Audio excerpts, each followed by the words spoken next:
Hi Genevieve, it's Gwendolyn here. I hope you had a really good weekend and got up to something fun.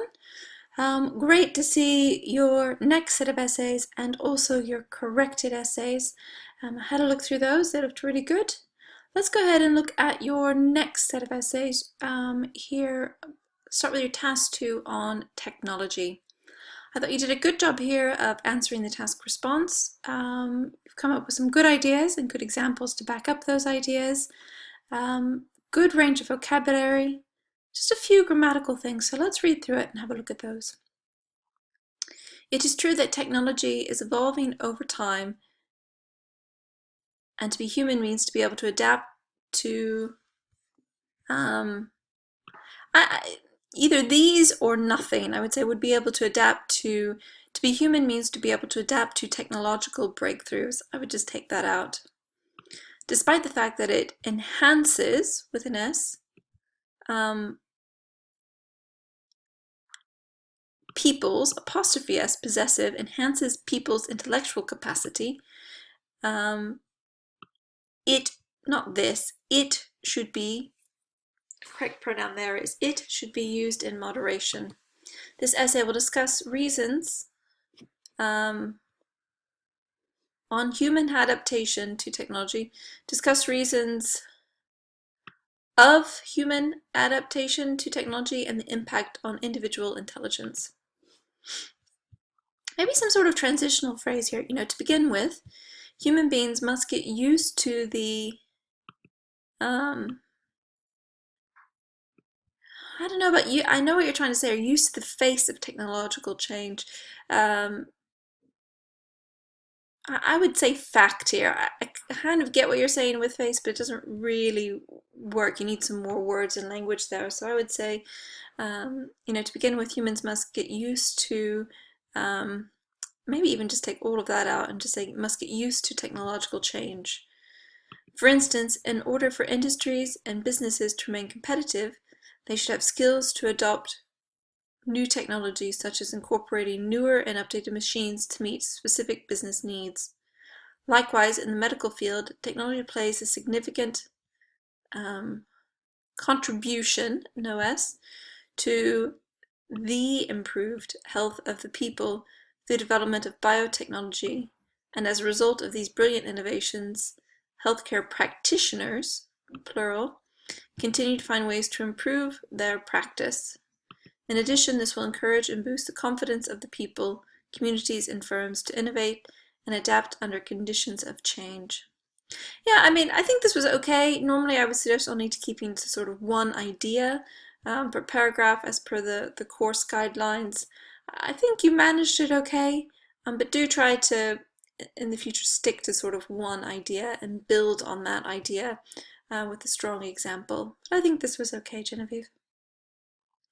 Furthermore, innovative technologies are created by humans to benefit themselves, but not to the extent of becoming complacent and over-dependent. So that has a dash in it, over-dependent. This is because the human mind is always seeking ways to create, invent, develop, and improve.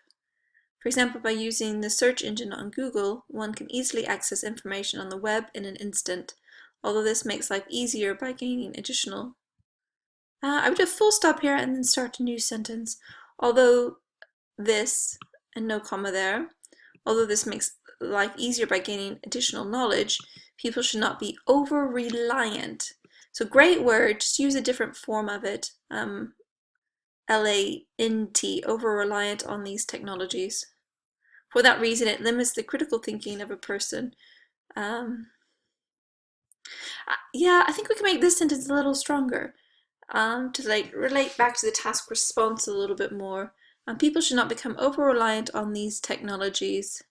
In many instances, it limits the critical thinking of a person and makes them intellectually weaker. Just to make a little more reference back to the task response. In conclusion, technology is not a hindrance to humanity. Rather, it is a tool that humans must adapt to their daily lives, and it depends on each individual how to utilize it for better use. Good. Genevieve, that really strong essay. Some great vocabulary, good ideas. Yeah, great overall essay. Let's look at your task 1. Okay, Genevieve, I thought you did a good job with the task response here. Really good job at comparing and contrasting the key data and not just looking at it country by country. So that's really great to see. Let's go ahead and read through it. The bar chart shows the predicted visits of 4 cities, not countries, of 4 cities, namely London, Paris, Madrid, and Istanbul for 2018. Maybe here from residents, or I think from residents of Mexico, Canada, and the USA, just to be clear about where the people are coming from. It's a little confusing there without that subject. Overall, it is clear that the USA would be, will be, overall it's clear that the USA will be, use your future tense, will be the most traveled among the 3 countries, followed by Canada and Mexico. The preferred city for travelers, maybe put your US here. The preferred city for US travelers is Paris, whilst for Canada it is Istanbul, and Mexico, Madrid. Just to make that a little more clear in there. The French capital, you don't need to put that in parentheses. Most people will know what that is. The French capital is a preference for US citizens. Know the, and then make that plural, is a preference for US citizens to visit as forecasted in 2018 with maybe put your comma here. The French capital is the preference for US citizens to visit in 2018 with 100,000 tourists forecasted to visit. In contrast, only 25,000 Mexicans, I would say plan to visit instead of will be visiting, just so you're putting some different wording in here. In contrast, only 25,000 Mexicans plan to visit Paris, and 40,000 for Canadians in that year, not on that year, so different preposition there, in that year. London is the second choice for Americans and Canadians at 80,000 and 50,000 respectively. Comma, and then lowercase w, while it is the least popular destination for Mexican people at 20,000.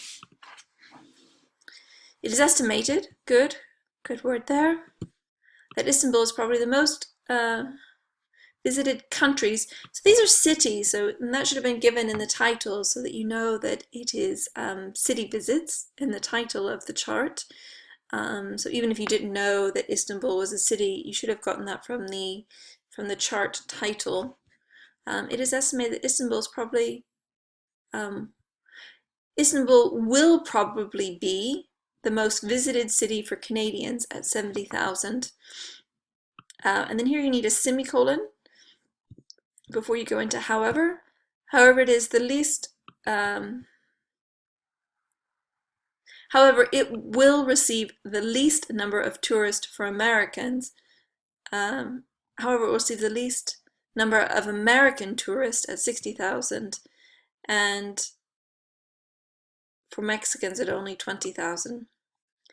The capital of Spain, again, we don't need to put that in parentheses, we could just take that out. Most people know what the capital of Spain is. The capital of Spain is most likely the popular choice of destination for Mexican people at 65,000, comma, but it is assumed, with a D, that only 30,000 Canadians will be visiting Madrid, while for Americans 70,000 travelers is expected. Yeah, I mean, overall, a good job with this.